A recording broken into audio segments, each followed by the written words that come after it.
Excellent. Give a moment or two for more people to join in.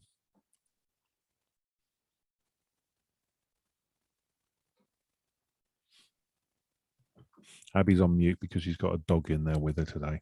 Isn't that right, Aby? Yes, yeah. He's a little Lakeland Terrier, and at times he can do a bit of barking. He can go a bit wild. So he's okay though, because I've just taken him for a walk and worn him out, hopefully, and he's relaxed under the desk. But I don't want to risk it. You know, the rule of Zoom is if we hear the animal, we have to see the animal. You know, that's the way it works. You know. Unfortunately, my cats make very little noise, but do insist on walking in front of the camera sometimes. Yes, so you might see a tail suddenly, but you've seen my cats appear in calls, haven't you? Yeah, so a tail will appear. The desk. Yeah, absolutely. Awesome source. Right, more people are joining us. We're a couple of minutes over, so I think we'll start. Hello, everybody, and welcome. Welcome to another one of this series of 5-App webinars. Delighted to be able to host these for many reasons, but as much as anything else is we always just get really smart conversation from really smart people, and I really like that. And it's also nice to have some really smart audience as well. I can see some of the people, some of you I know, some of you I don't, but I guarantee that you are all smart, I'm sure of that.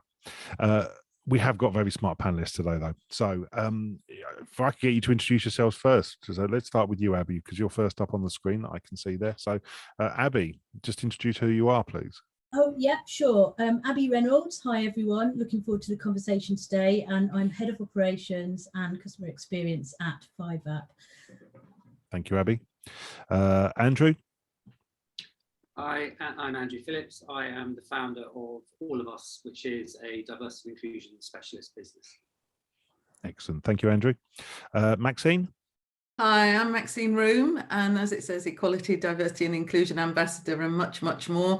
I have my own company, Medicary Associates, working with a range of people across the protected characteristics on EDI, also working with Andrew on All of Us, and happy to be here.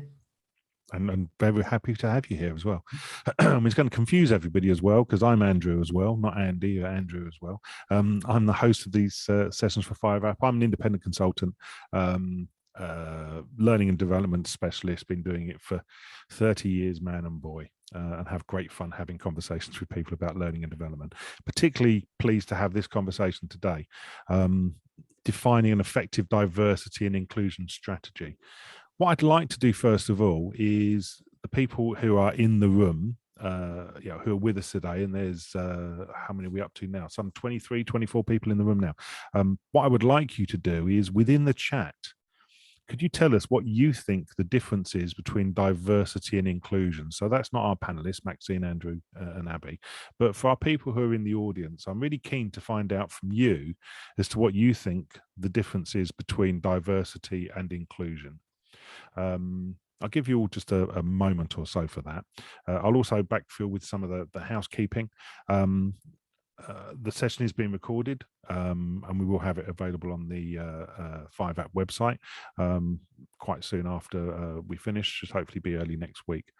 If you have any questions for the audience, please, or for the panel, I should say, from the audience, please put them in via the Q&A tab. There is a little Q&A tab on the Zoom, or you can put them into the chat, and I will try and find them in the chat if I can.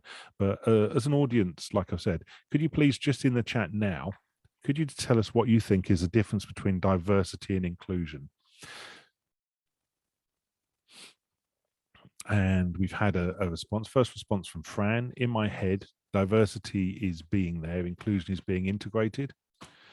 Manic hard diversity, mix of races, color, creed, gender orientation, inclusion embraces all these abilities. Okay. What I'll do is I'll come to the panel on this. Please carry on putting your responses through, but I'll come to you first, Aby. How would you define diversity and inclusion? Thanks, Andrew. Well, I've got a DEI statement that I usually tell myself. So I'll just read that out. And obviously I'm really keen to hear, especially from Maxine, the expert, and Andrew in the room today. But for me, it's to welcome and empower and listen to all people, embrace, learn and share other people's perspectives and experiences. Always look to all walks of life to create an inclusive environment and integrate people with care. Also, I think from my previous experiences working different organisations and also just living in different environments as well, I personally, because I remember asking myself, what's the difference? And, you know, I've experienced where you can be in a diverse environment, but it isn't very inclusive, and vice versa. So I think it's quite an interesting question, but yeah, that's how I see it. Just realised I muted myself. Thank you. Cheers, Aby. Maxime, I'm interested in your thoughts. What do you think between diversity and inclusion? I do a lot of training and development around diversity and inclusion, and organisations are usually on some sort of continuum, but they all want some definitions. And an easy one for me, and maybe it's a bit trite and a bit cliche, but diversity is being invited to the dance. Inclusion is being asked to dance. And if you really get it right, then belonging is like dancing like nobody is watching. And, you know, I work across and with a range of protected characteristics, the 9 protected characteristics within the Equalities Act. And those protected characteristics, they recognise the diversity in terms of race, gender, ethnicity, religion, sexual identity, and, you know, age and gender. And all of those, really, that rich mix, which is within our society, and any society, is the diversity. And then it's about how organisations include people who have those protected characteristics so that they really feel like they belong, and that there's equity. We talk a lot about equality, but there is equity. And the government, certainly the UK government, talks a lot about levelling up, and levelling up really has an equity flavour to it. So that's sort of my take on it. But it's fascinating that everywhere I do any training and development, people always want some definitions to hang on to. We do, because it gives us a label. It's nice to have a label to put onto something, because it helps us understand it if we think we've got a label on there. We've had a question from Armandeep, a simple one. Can we have your definition again, please, Maxime? Oh, no. Do you mean the very simple one? I mean, I'm the happy. Very simple one. The very simple one. Yeah, I mean, diversity is being invited to the dance. So invited into an organisation, organisations will recruit, and they say, you know, we want to increase the diversity. So that's being invited in. Okay. Inclusion is being invited to dance. Okay, so when you get into the organisation, you feel as though you are included in all aspects of the organisation that are relevant to your role. But the reason that you stay in an organisation is, and sometimes the reason you go, but the reason you stay is you feel like you belong. And belonging is dancing like nobody is watching. So everybody is welcome, everybody is included, and you feel as though you belong in that organisation. Awesome, thank you. Andrew, tough one here, but have you got anything to add? Well, so I mean, my first point is I'm a terrible dancer, so I won't go down that. So I'll use a very simple kind of automotive analogy. Kind of diversity is all the parts that make up the engine, and they're all different, but they're all critical. And inclusion is the engine coming together and working like a fine-tuned machine. Yeah, it's I've heard the idea of, you know, being able to play an instrument but being able to play in a band. You know, you can everybody can play an instrument, but actually you will sound terrible. Inclusion is somebody as a conductor being able to bring everybody together, make them sound louder and softer as needed to make the whole piece work, which I think is a really nice idea. I don't know where that one came from. That was just literally a memory from the back of my head somewhere. I love how these things pop up sometimes. It's another question coming. Manika asking about what about accessibility? I think that's an interesting point. In terms of accessibility, does inclusion require accessibility, or does accessibility require inclusion, or is it equal? I think in organisations we need to make reasonable adjustments for accessibility. There's, you know, we all have ranges of accessibility for various things, if that's what the question is asking.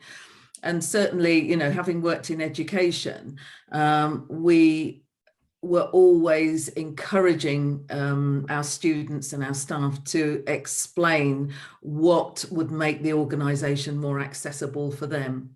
So whether it's around abilities or disabilities, whether it's around neurodiversity, whether it's around your religion, it is that recognition. And I've just been doing some coaching today about that, and recognizing a whole range of things that we never had to look at before, and that we were particularly talking about the trans agenda and adaptations in colleges, and things that we think are the norm or normal, and those things that others think are not the norm or normal.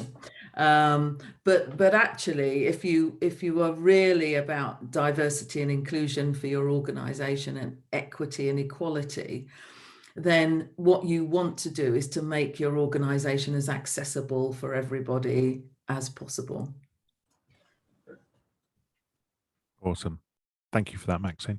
Maxine, I've got a question. Please, Aby. Sorry, Yeah. if Yeah, that's go ahead. Go ahead. To ask Maxine a question. Oh dear. How would you do? What's the difference between equity and equality? Because I have this conversation quite a lot with people.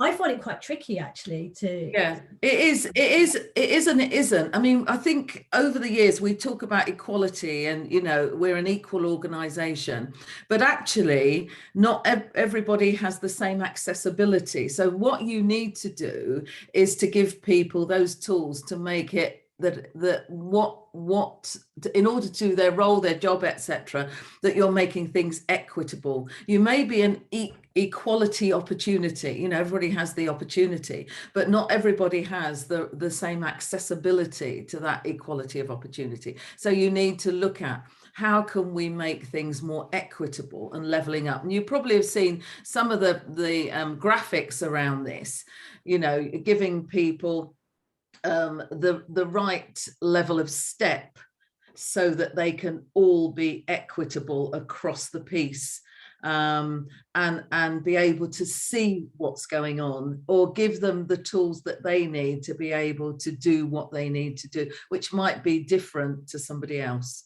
So so it is always tricky, but you know, are we just being equal, you know, and then actually some people don't feel that they can actually join in because things aren't accessible for them. Right. Armand Deep has just posted a really interesting a link to the picture of the boxes. Oh right, it has. Right.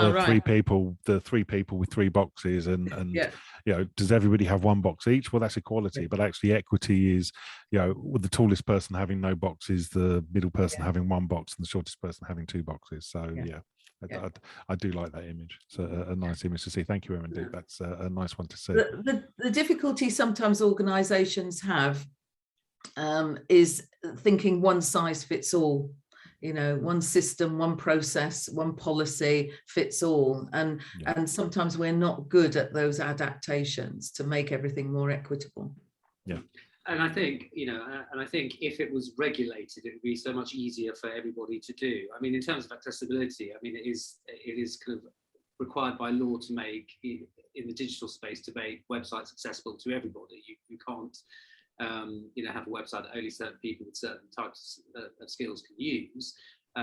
You know, and regulation would make all of this so much easier for everybody, but it's still a relatively new topic, and everybody's kind of struggling to define their own definitions and processes. Again, this is one of the reasons why I think people do ask for definitions. I think that ties into your point earlier on, Maxine, is that people do want a definition because it does help just frame these things. And like you say, Andrew, if you regulate it, then everybody knows what the requirement is. The brilliant example we've had here in the UK yesterday with the gender pay gap, for example. Everybody knows what the gender pay gap is. You know, and we end up with this you know, situation as we had yesterday, where International Women's Day, you know, there was organizations posting about, you know, what they were doing and so on, yet somebody had put a bot together and was able to say, well, actually, in terms of gender pay gap, your organization is paying women this much less. And so because everyone knows the standard, I think it's brilliant that we have a frame around it, but it then highlights, well, actually, what are people doing and what are they not doing? So I thought that was particularly interesting yesterday. I was really pleased with what they did, actually, with the build of that bot. The incongruence across diversity and inclusion is amazing. Oh, and a whole other subject, but yeah. It's one I get all the time, Maxine, because you know, I have a disability people don't know about, and also I'm an ethnic minority, being Jewish, you know. But you do that, you put that onto a form somewhere, and people go, "Oh, Jewish? Are you ethnic?" You know, and you get that challenge all the time. So, what are you doing for diversity within your organisation? I'm going to put a poll up. I'm going to launch this poll. This will be for the audience, and there was a list of potential options. So what are you doing for diversity and inclusion in your organisation? And there's a list of 8 or 9 things on here. We've got changing organisational values. We've got cultural events. We've got diversity networks, diversity training, educating leadership, involving employees in the hiring process, mentoring, targets for inclusion and equality, and also a don't know option as well. You can fill in as many as you want. So really keen for, oh, wow, you're already doing it, which is amazing. I get to see the bars moving up and down, which is really quite cool. Immediately it was don't know, but then all of a sudden everybody else has started completing it. Thank you. 15 people have already participated. 16. This is excellent. Okay, yeah, it's only been 40 seconds. This is amazing. I'll show the results in a moment. Really interesting to see what people are doing. Andrew, from your perspective, you know, what are you doing for diversity inclusion? What do you think would be some priorities that you would expect? So, I mean, my perspective on this is to engage the entire workforce in what you're doing, you know, and you know, that includes, you know, people don't necessarily align with any one group in the diversity and inclusion category. You have to involve everybody in the business, and everybody has to understand the importance, and that's difficult. It's equally hard because, you know, this is information that HR don't necessarily know about their organisation. So you need to kind of build a picture of your organisation and where it stands in terms of diversity and inclusion, what breadth of characters and experiences you have. And from there, once you have that, you can start to build a strategy. But you need to get the basic data and information first. Yeah, I agree. It is a whole organisation. And sorry to lose you, Fran. The recording will be available. I know you're apologising now. You're going to have to drop off, but that's no problem. We'll. Nice to see you. And yeah, if you've got any questions, then please do ping them in to 5app, and make sure you catch up with the recording. See where we are. I'm going to end the poll in 10 seconds or so. If you haven't participated, I'll just give you 8 seconds. And we'll end the poll. 3, 2, 1, and we're ended. Okay, and let's share the results. So hopefully we can have a look at the results here. So let's have a quick look. Diversity training, surprise, surprise, is the absolute top of the shop for everybody. What are your thoughts around that one, Aby? Well, I'm not at all surprised, and you know, working in the technology sector, and what we do is we supply technology, a platform where you can access training and content to support this. So I'm not at all surprised, and you know, pretty much all of our customers are, you know, using using their hub as a way to roll out D&I training. So I'm from that perspective, I am not at all surprised to see that. I'm slightly surprised that it's only 3/4. What about you, Maxine? Yes, I mean, this is part of the work I do, although I don't necessarily call it that. I do some work around being comfortable with being uncomfortable, around equity, diversity and inclusion, and what some of my because I do coaching, what my coachees will say is within their organization the diversity training has happened, so there's a bit of intent, there's some implementation, but there's not necessarily the impact. So it's what next, how next. What I like to do is to partner with organizations in the first instance and understand what it is they're trying to achieve and look at their, and it's interesting that educating leadership, which also I do quite a lot of governance and board training as well. So getting that buy-in and what is it they really want to do? What would success look like? And how long do they want to be working at it? So those two sort of go together, because out of the sort of educating leadership comes usually we need to understand a little bit more about how this works. So some training in inverted commas.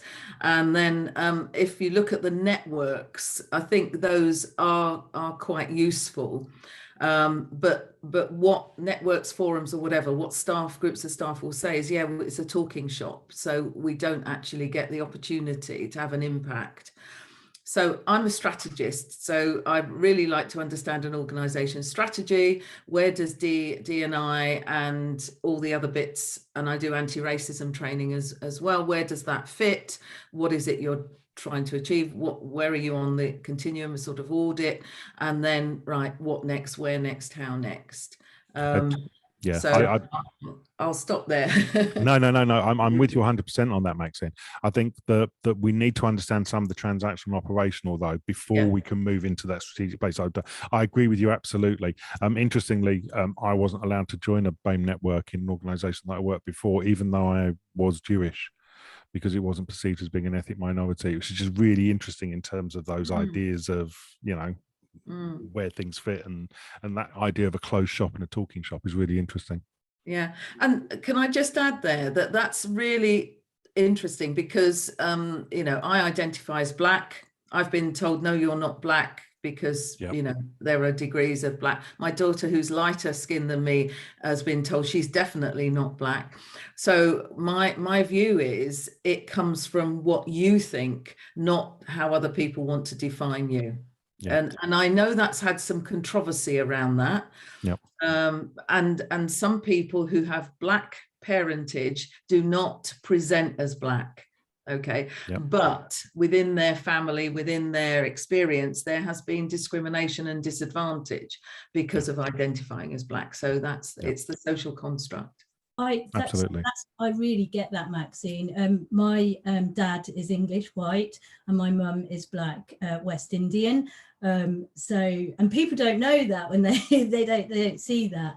And I identify as Black, and white, and I think that's really interesting. And I've actually experienced some of those things that you just talked. So that's completely 100% relatable to me.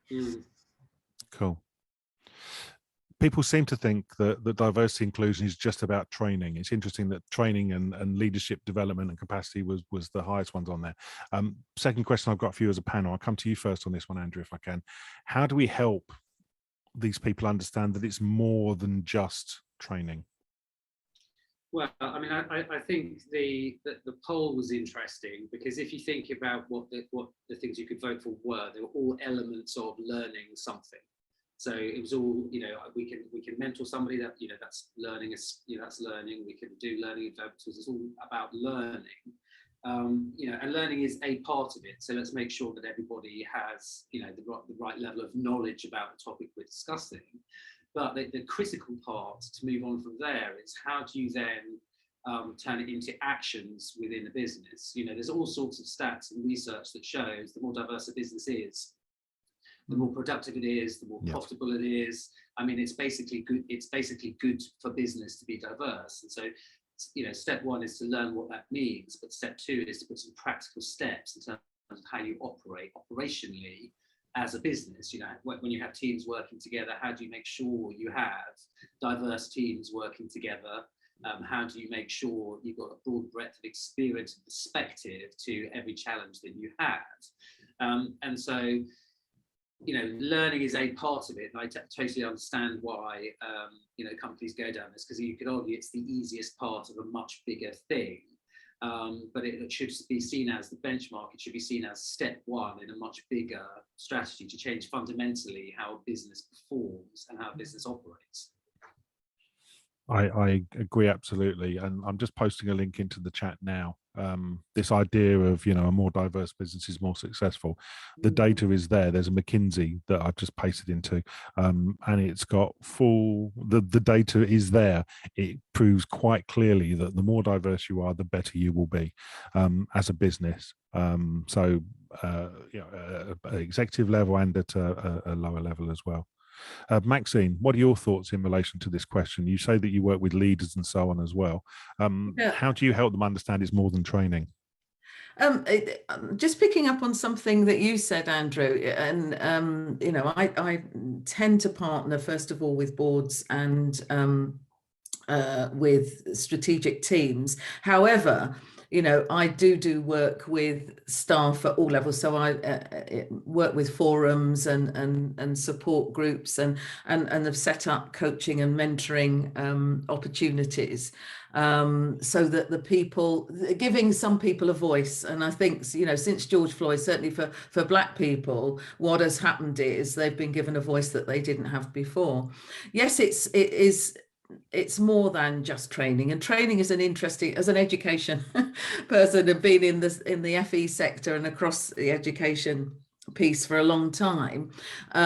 Training is interesting, and I think for some large or corporate organizations, getting them to understand it's more than that is about what you've just said in terms of that strategy, being strategic about what the hook is for them. So if the hook is profit, you know, and there's the whole thing about profit, planet, people, and shifting that to people, planet, profit. So if you get the people right, you get the planet right, and the planet is not just, you know, the planet we're on, but the environment right, then the other bit comes, the profit comes. But it's much more comfortable to be in a group with people like me. And that's what I say to corporate groups. You know, that's what they do. They mirror. And one of my coachees said, I've looked around the wider leadership team and they are of a type. And so they think, because they're semi-successful in what they do, that's the type that is going to be, and it's going to be even more successful, but often it plateaus. So that whole diversity inclusion piece needs to be understood as a hook in terms of, you know, showing that some of the best companies achieve the best results by having very diverse, inclusive teams where people feel that they belong, coming back to my previous point. And one of the things I say to groups, whoever, is seek to understand what's going on in terms of recruitment. So, you know, what was said to me last week, oh, you know, we just don't seem to, you know, we're in a predominantly white area or a predominantly whatever area. We don't seem to be able to recruit anyone, you know. And I say, are you looking in the right places? You know, what have you really done to make that happen? And when you do it, do those people feel included? So you might have recruited and retained a few people, but then they've gone. And why is that? So it's understanding where organizations are at, understanding what might be the hook for them, and then using that as leverage into thinking about diversity inclusion. And for me, if you get equity, diversity, inclusion right, the rest happens. Yeah. You know, so I'm smiling because I'm I'm remembering when I worked for the fire service. I worked for the London Fire Brigade about 20 years ago, and it was really interesting that they changed where they're advertising their roles. So they're advertising on Gay News and Gaydar Radio, and advertising in The Voice, and on I can't even think of the name, KISS radio station, for example, and stuff. So they were recruiting from a very different pool, which they had done previously. 20 years down the line now, they're in a position where, going back to yesterday, their gender pay gap is actually more women receive more than men do, for example, because they've recruited across that. They've got a much more diverse workforce, and it's taken them 20 years to get to that point, but they've taken some action and actually did that at the start. So yeah, it does work, Maxine. I agree 100%. It's not a quick fix though, and that's the other thing. I think it's not a quick fix, and often organizations want that sort of quick fix, but it is a slow burn sometimes. There's a bit of a pun. I think a slow burn. Absolutely, very good. Andrew, sorry.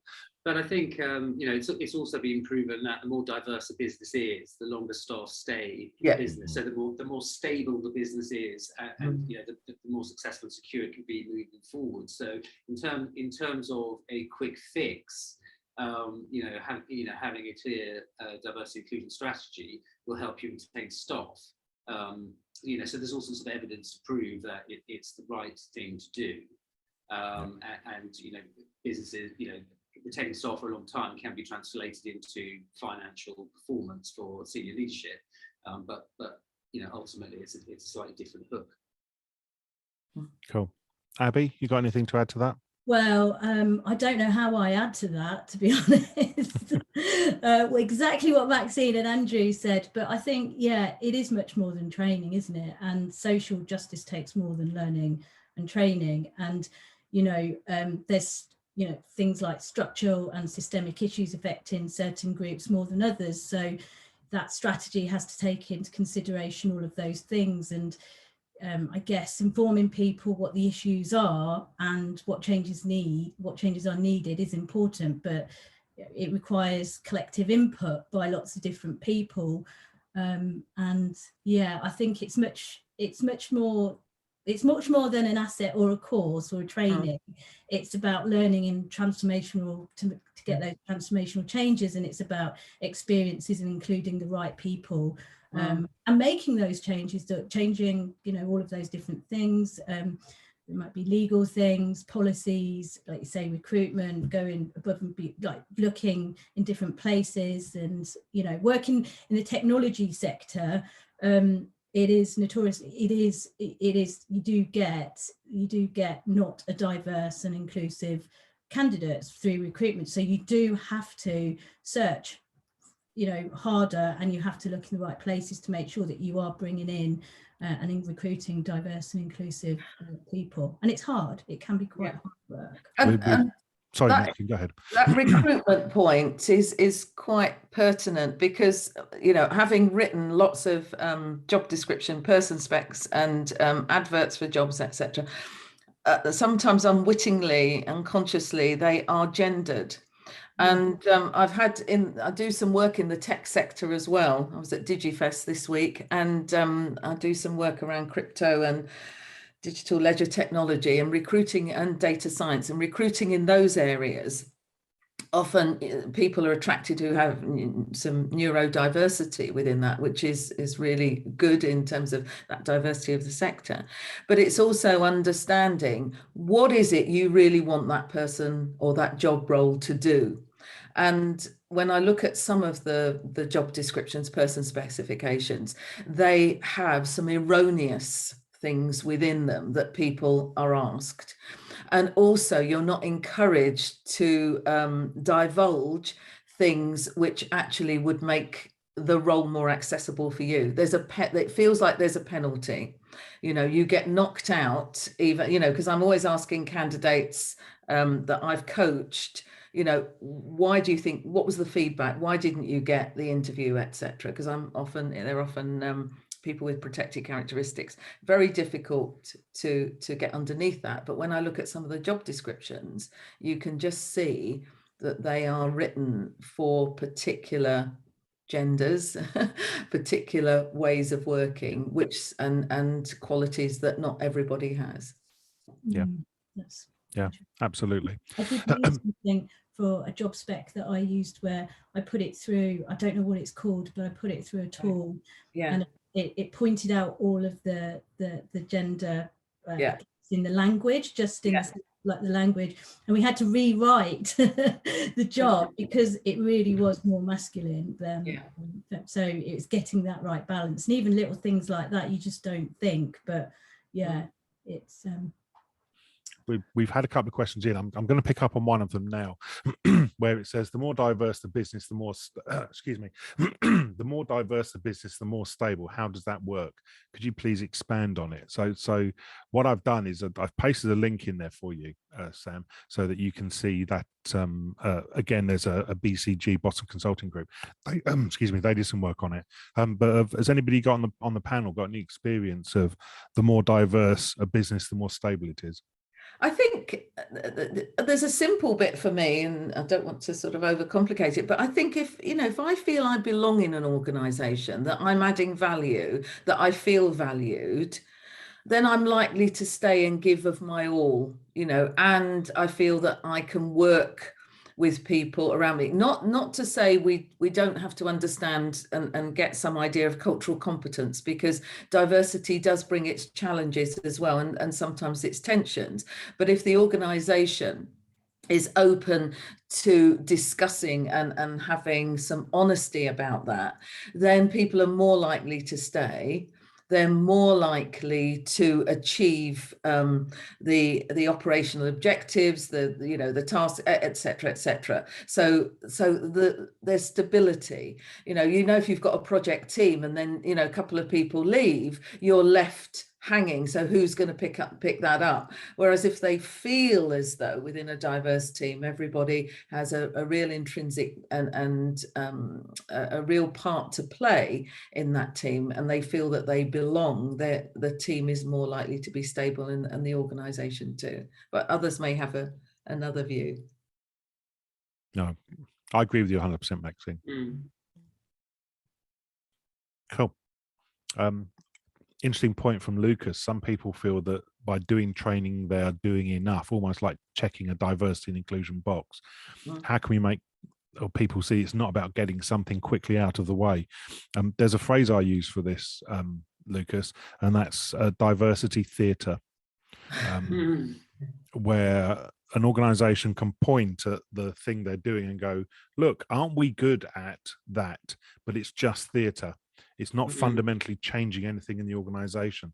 So one way to do that is a slow burn, but it's to actually get data on things like your ethnicity pay gap. How has that shifted over the last 3 years? Your disability pay gap, how has that shifted over the last 3 years? And actually pin down to solid data that's reportable. That's a really easy way, rather than just saying, isn't this nice? We did something nice. Yeah, I mean, I think there are lots of cases where the chief executive of the company will say, right, yeah, we're all about diversity and inclusion, we're doing all sorts of great things, and we'll get ahead of diversity and inclusion in the business, and who will send out the occasional newsletter, get some training courses, and maybe get somebody from a charity to come in. But fundamentally, that doesn't deliver anything that changes the way a business performs. It is, it's definitely ticking a box. So if anyone asks you, you can say, yeah, we're doing something, but it's not doing something that makes a meaningful difference to the way the business works. And I think that there are, I think you're right. There are lots of businesses that are guilty of that. And if you look at the Deloitte, there's a Deloitte model around EDI, which moves from compliance. So I get, probably others do this as well, but get people to look at sort of 4 stages from compliance to integration. So lots of compliance, they love that. They can tick loads of boxes on the compliance. But the other end, which is integration, where is it completely embedded, within the organization, in terms of all aspects of equity, diversity, inclusion. And so, it is getting that bit of work done with the people at the top, middle, I won't say the bottom, but the first line, and see where is the congruence, you know. So if you make a statement and in your organizational literature and promotions and website, etc., test it out. Where, you know, is everybody in your organization saying that? If you do a staff survey, is everybody saying, yeah, you know, this is an EDI integrated model, you know, from the leadership right through, like a piece of Blackpool rock. Yeah, absolutely. I've just posted the link to the Inclusion Revolution document that Deloitte put out, excuse me, a couple of years ago with Josh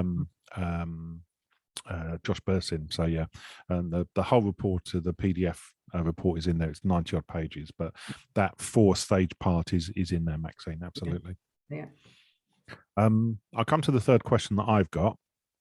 The easiest question of the lot, or not, as the case may be. I'll aim this one at you first, Maxine, if I can. Oh, okay. Which parts of your diversity and inclusion strategy should you build? What should you buy, and what should you borrow? Oh, well, I think if you can, you should build it yourself, you know, to start off with. Then you should buy somebody to scrutinize it. And you should borrow all the best ideas of the best companies that there are around doing this stuff really well. And it's very easy to find out who's doing what. And to a certain extent, I think these 3 bits I've just done with one organization. And I interrogate their strategy, their action plan, what it is they're actually doing. So they built something, and usually organizations that think they're on the diversity inclusion continuum have built something. And then, you know, do you need to buy it externally, or can you get it internally? So a good model from a couple of the colleges I work with is actually they buy it from the students. It's a really cost-effective model in terms of understanding which bits of diversity and inclusion are important to them and what the organization is doing or not doing. And then if you can't get it from within, what can you get? What do you need from without? So one of the organizations I work with has got so far, and now they want a bit of an audit, you know, to somebody. It's almost, we know about consultancy, you know, you buy a watch and they tell you the time, but you know, it gives credibility sometimes. And I know people think that by working with me or working with Andrew or working with whoever, you know, that they can get a bit faster in the journey. So they want to buy various bits. And then the borrowing, as again, you know, and good organizations are happy to share.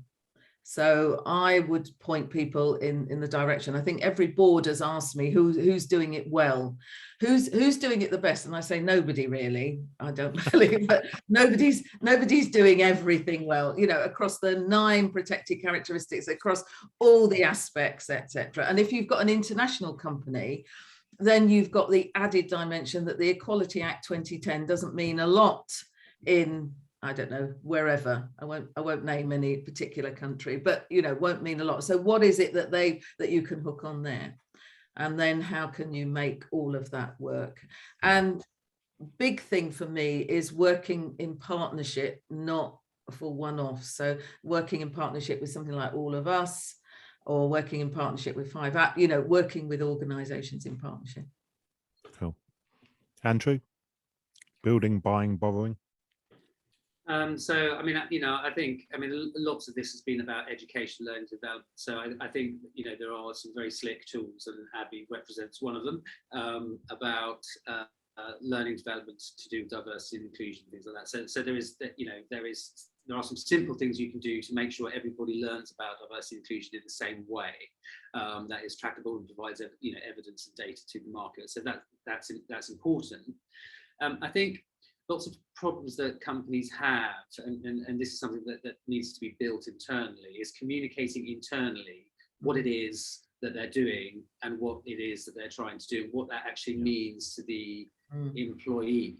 I mean, I'll give you an example of, this is an example of a very good friend of mine who works for an asset manager who had a kind of a mental breakdown at work. And his assumption, he assumed that if he said anything to anyone at work, he'd definitely be fired. And he obviously didn't want to talk to somebody about that because he thought he'd get fired if he did. But actually, the business is a very supportive business. They just didn't tell anybody that they were.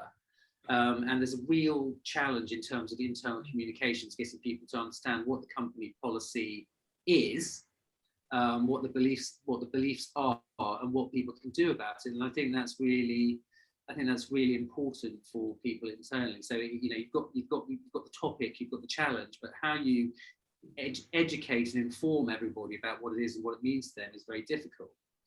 And I agree with Maxine in terms of borrow. This is diversity and inclusion is a non-competitive space in terms of companies. Everybody's trying to do the right thing, and it's a relatively new topic. So there isn't a clearly defined strategy that's going to work for everybody. So speak to other companies and find out what they're doing. Learn from other companies. You're not competing with them to talk about diversity and inclusion. It's something that's better for the business world as a whole. So borrow, shamelessly borrow insights and experiences from other businesses. Buy your learning and education. Make sure you have that. Build a kind of solid, easy to navigate internal communication system so people can find out about what you mean and what it means to them. Awesome. Aby, anything to add? Building, buying, borrowing? Yes, well, exactly what Maxine and Andrew said.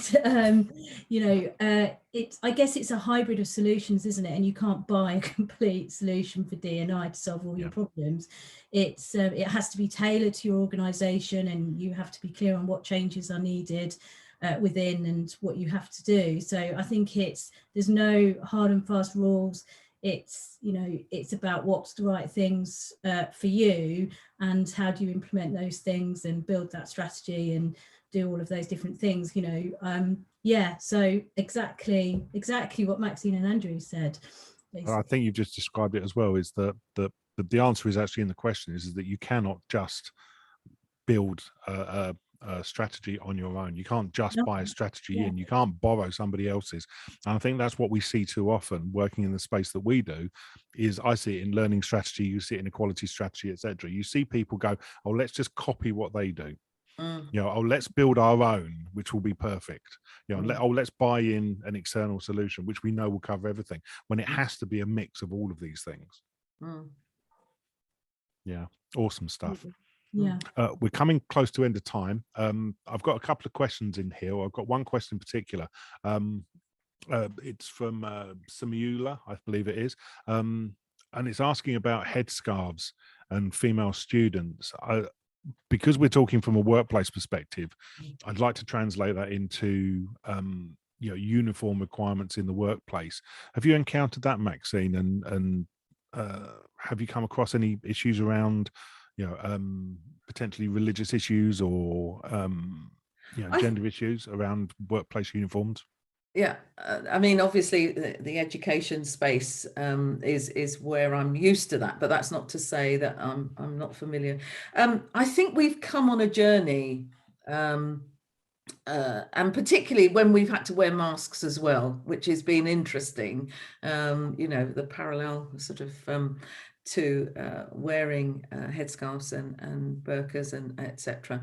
But I think organizations need to really think about what they're saying if they say you can't do something.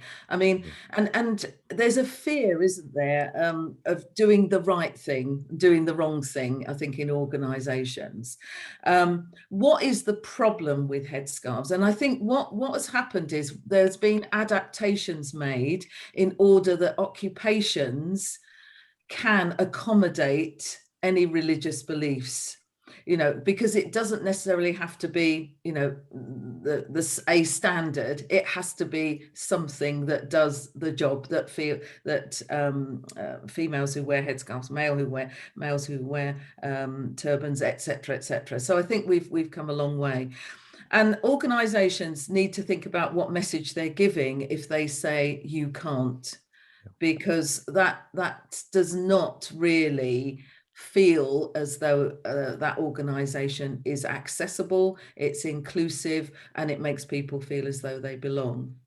And you know, anybody who's told they can't, they need to have a conversation. They need to be able to press on that. And sometimes it is difficult, and I understand that some organizations do make it difficult for people, and there is, as I say, a penalty sometimes for raising the issue. But you know, I think we can get around most things, as we have in the pandemic, so you know, we can make it work in organizations. It's the question I ask is well, how do you know that? Yeah. It's worth asking that question sometimes. Yeah. How do you know that you know, wearing a headscarf is going to be difficult, etc.? Yeah. I mean, I think in the business world, you know, proper inclusion will be a time when, you know, you can have a big team meeting and people, you know, new joiners don't feel like they have to explain themselves. You know, I'm Andrew, I come from London, you know, and tell a story about themselves just to justify their existence. You know, none of that should really matter. You know, and it shouldn't be a conversation topic at all. You know, because you are who you are, and we value you as you are. Yeah, awesome stuff. Thank you, guys. We're almost at time. I wanted it to go to 45 minutes. We've gone to 50. So thank you to everybody in the chat and for your questions and comments. Really, really useful. I want to say, like I said, thank you to our panelists. Particularly to Aby, Maxine and Andrew for what you've done, because I think this was a really, really useful panel discussion. Like I said, you know, I like doing these because we have smart conversations with smart people, and you guys absolutely fell into that space today. So thank you for that. If you're interested, please do get in touch with 5app, hello@5app.com. They will be in touch with you probably in the next few days or so anyway, just to check and see what you thought about the webinar and any conversations with you. But it just leaves me to say, like I said, once again, if you could please say thank you, do a smiley, an applause, whatever you feel is appropriate in the chat box for our audience or our audience for our panel, please, if you could do. Really, really useful conversation. I will stop recording, we'll close it down, and like I said, finish up just to say thank you to everybody.